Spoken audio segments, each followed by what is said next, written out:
Hi, it's Fias Tarot. Hello, Aries placements. Okay, so let's see ano bang energy ang meron pagdating sa'yo. Okay, ngayong December. Okay, so titingnan natin general and love. Okay, so syempre, before tayo mag-start, kung hindi ka pa nakakapag-subscribe, please do subscribe and hit the notification bell para lagi po tayo maging updated sa mga mangyayari pa lang. And yes, kung may tanong po pagdating sa ating mga items, okay, yung ating protection from evil eye, si love bracelet, si granter, cord cutting, okay? So yeah, just message me, okay?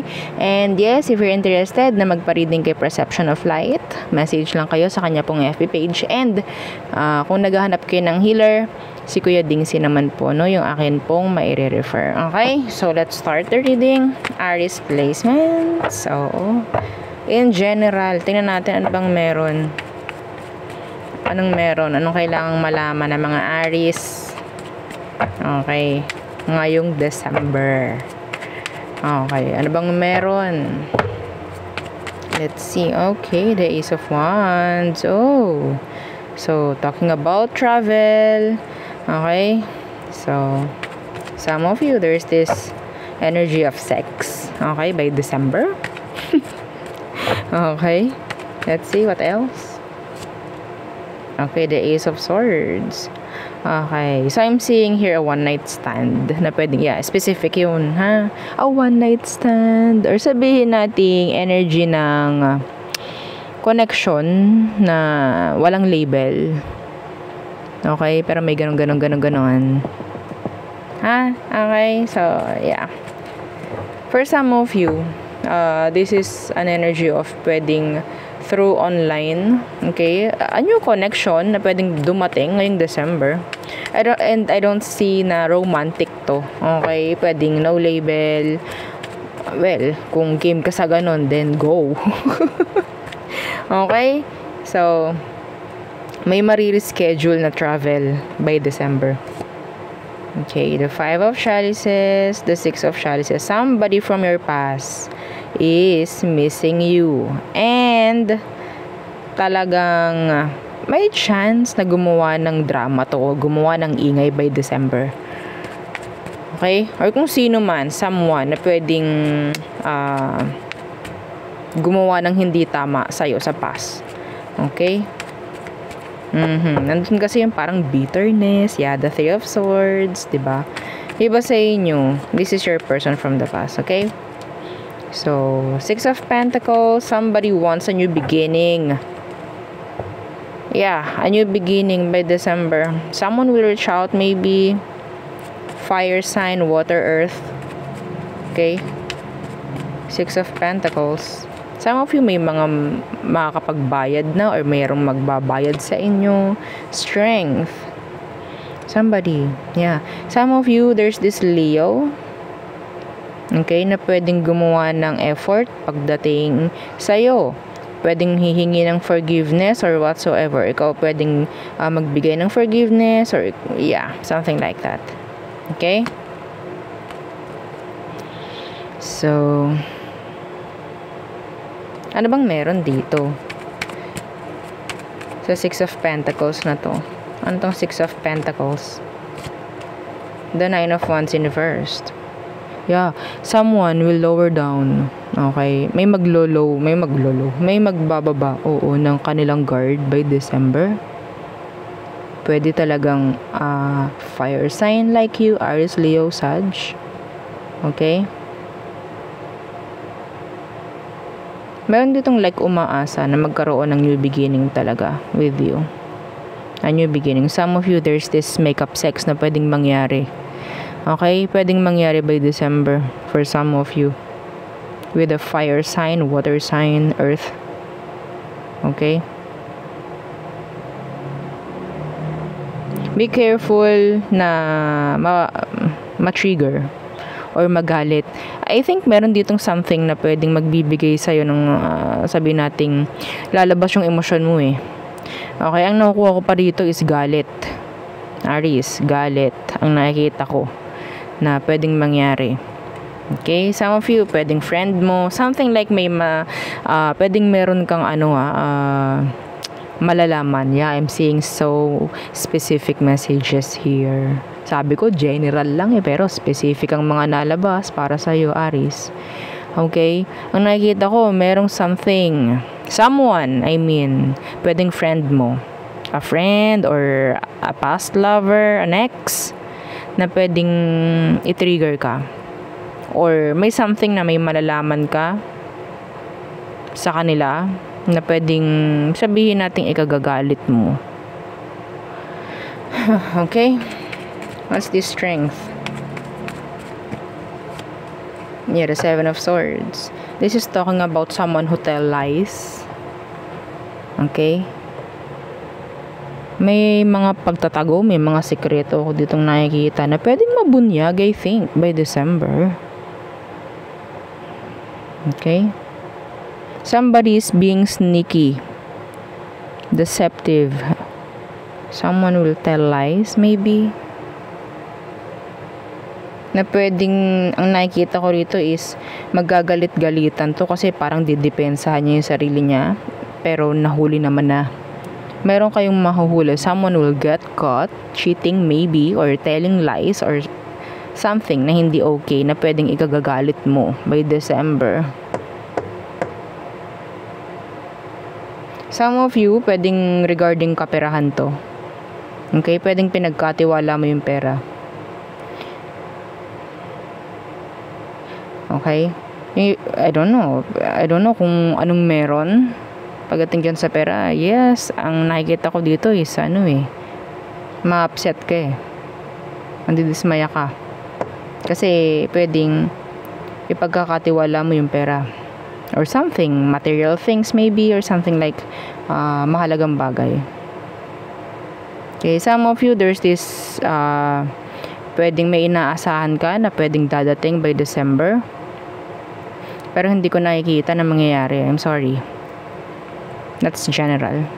Okay? So, there. Okay? Some of you, may mga legal issues. Okay? Hindi ko pa rin nakikita na pwedeng ma-resolve or maging okay by December. So, may chance sa ibang buwan. Okay? Yeah, the Knight of Pentacles, some of you, you have to control or sabihin nating mag-budget. Okay? So, there.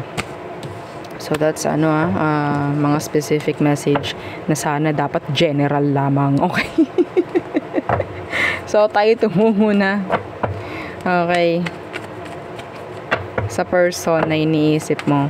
Who is the person on your mind, Aries? The person on your mind. Who is this? Who is this? Aries. Who's this person you're thinking of? Okay, the King of Pentacles in reverse. Someone na pwedeng self-centered, may pagkamakasarili. Okay, some of you, iniwanan ka ng responsibilidad ng taong to. Yeah, the 3 of Swords. Pwedeng may separation sa inyo ngayon. Okay, nakagawa ng hindi tama to sa past maybe or hanggang ngayon. Okay, sinaktan ka ng taong to, Aries. Sinaktan ka.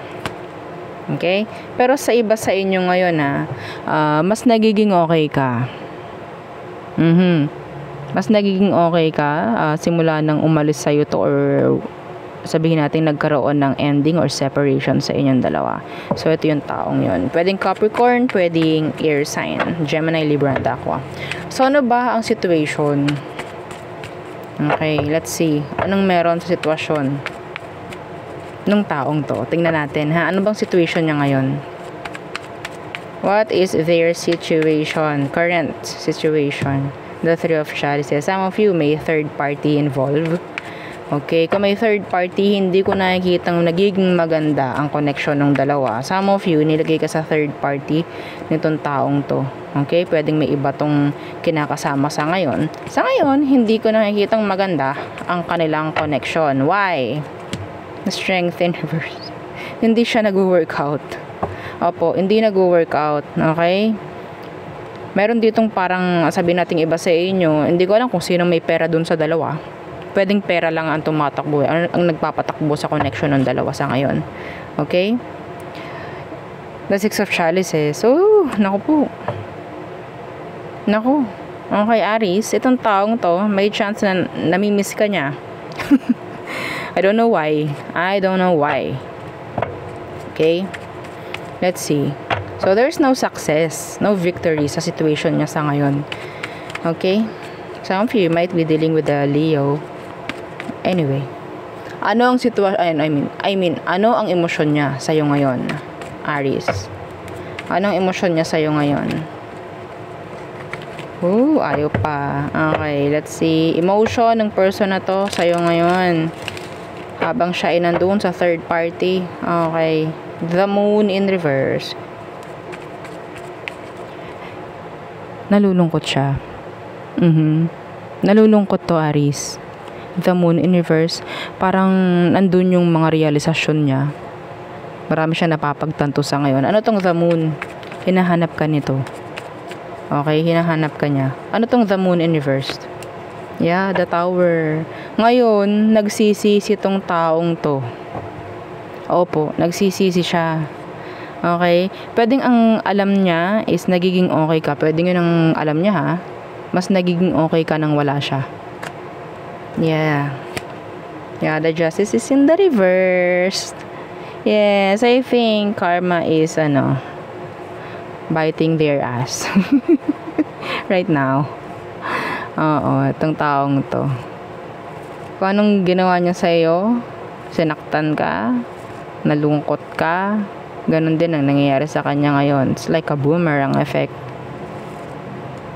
Bumalik sa kanya kung anong mga ginawa niya sa'yo. Kung anong naramdaman mo, siya ngayon ang nakakaramdam nun. Ay. Yeah. Sinasabi ko lang, binabasa ko lang kung anong meron. I don't know kung sino ang nagsabi dito ng buti nga sa kanya. Oo. Buti nga, yan ang karma niya. We don't wish karma, ha? Sa ibang tao. Okay? We don't do that. Don't. Lalo na kung masama. Kung magandang sinasabi, good. Pero kung masama, no. Don't do it. Okay? Don't. Babalik lang din sa'yo yan. Kasi yun ang binato mo. Okay? Don't wish karma. Lalo na kung masama. Para sa iba. Okay? Let's see. What is their next action towards you ngayong December? Oo, tingnan natin. Anong next action niya towards you, Aries? The Nine of Chalices. Oo. Okay. Alam niya na andito yung parang ginugusto ka na naman. Yes. Okay. Some of them, the Nine of Chalices, ito yung parang sabihin nating ipapakita sa'yo na happy siya. Happy siya. Why? What's with that? Nine of Chalices. Haha, the Four of Swords. The Ten of Swords. Ang nakuha ko dito, Aries, ha, they will reach you. Okay? Mag-reach out to by December. Yeah, they will. Pero, parang gusto ka lang din itong saktan eh. There's this like revenge. Okay? Na pwedeng gagawa lang siya ng something na pag-reach out sa'yo. Hindi nga kasi maganda yung lagay niya eh. Malungkot siya kung ano man. Okay? Gusto niya ipakita sa'yo, okay lang siya. Okay? Pero wag kang maniniwala. Gusto lang kasi nito na makaramdam ka rin ng panghihinayang pagdating sa kanya. Sila kasi yung totoong nanghihinayang dito. Okay? Gagawa ito ng ingay by December para makuha yung attention mo. Some of them talaga mag-reach out, mag-hi, mag-hello.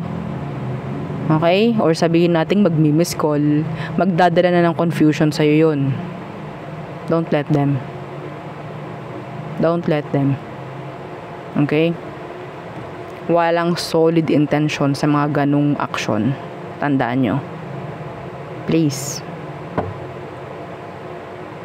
Hi lang, hello lang, pero yung magiging reaction mo is todo-todo. Napaka-unfair nun pagdating sa'yo. Ha? So, wag nyo gawin. Okay? The Ten of Swords, oh. Gusto nito masaktan ka rin eh. Wag mong gagawin. Wag mo ipapakita sa kanya. Okay? See? The Ten of Chalices. Kabaligtaran, no? Okay? Ito yun. Meaning, hindi talaga sila masaya. Gusto niyan, kayo rin. Para happy-happy. Okay? Oh.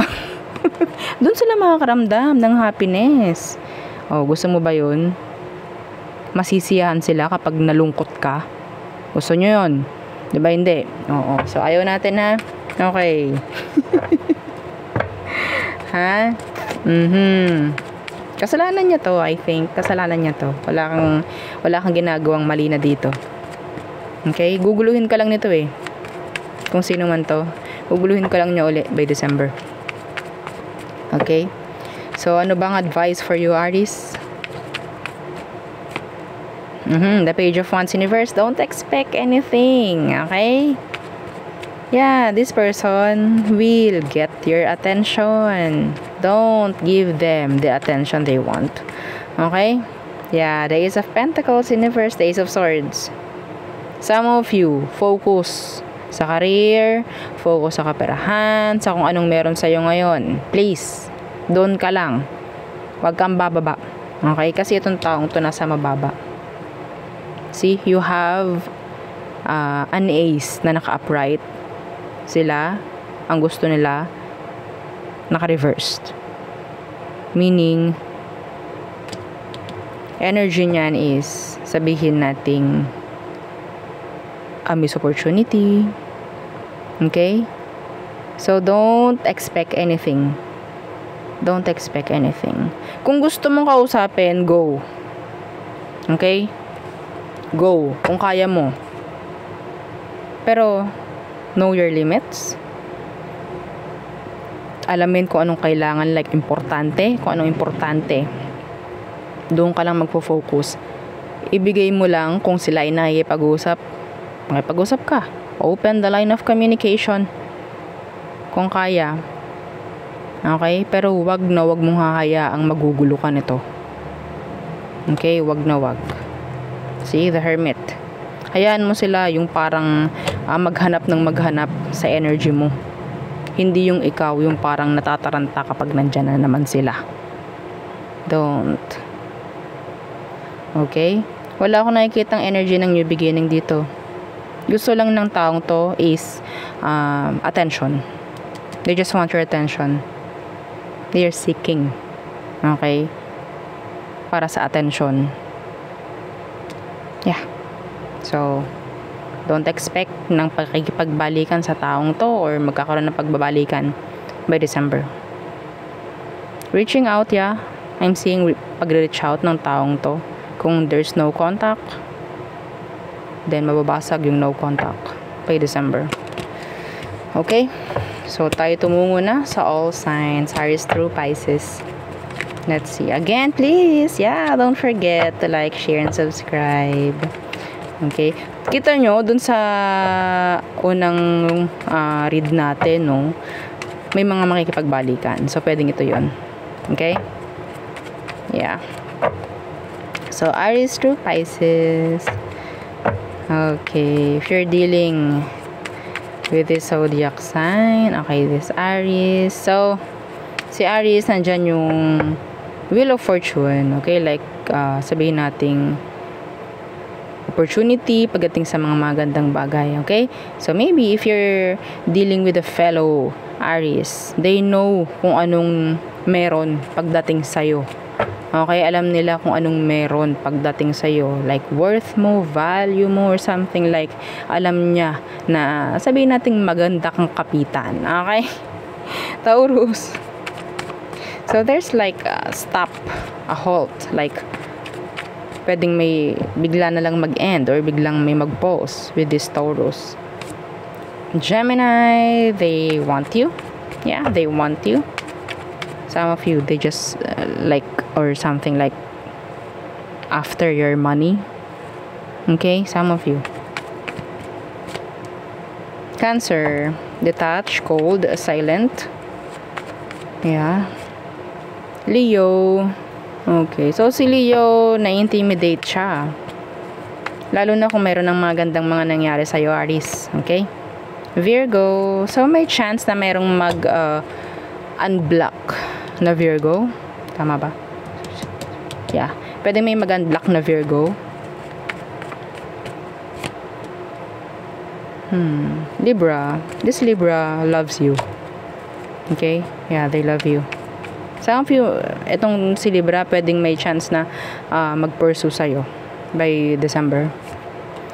Scorpio. Too hot and cold. Yeah, hot and cold. Sagittarius. Oh, this person loves you. They love you. Itong si Sag. They have emotion for you. Capricorn. If they want to communicate, if they want to take action, some of them. Aquarius. They're sad. Some of them, they're looking for you. They're confused right now. Pisces. So there's this instability, unstable energy coming from this Pisces. Okay, and yeah, this is an energy of sabihin nating breakup, separation for some of you. Okay, and I'm seeing here no contact with this Pisces. Okay, nobody wala sa inyo yung parang magbe-break ng ice para magkaroon na ng contact by December. Yeah. Okay? So, there. Yun ang aking reading for you. Aries placements. Again, please don't forget to like, share, and subscribe. And follow our FB page. Thank you. Bye!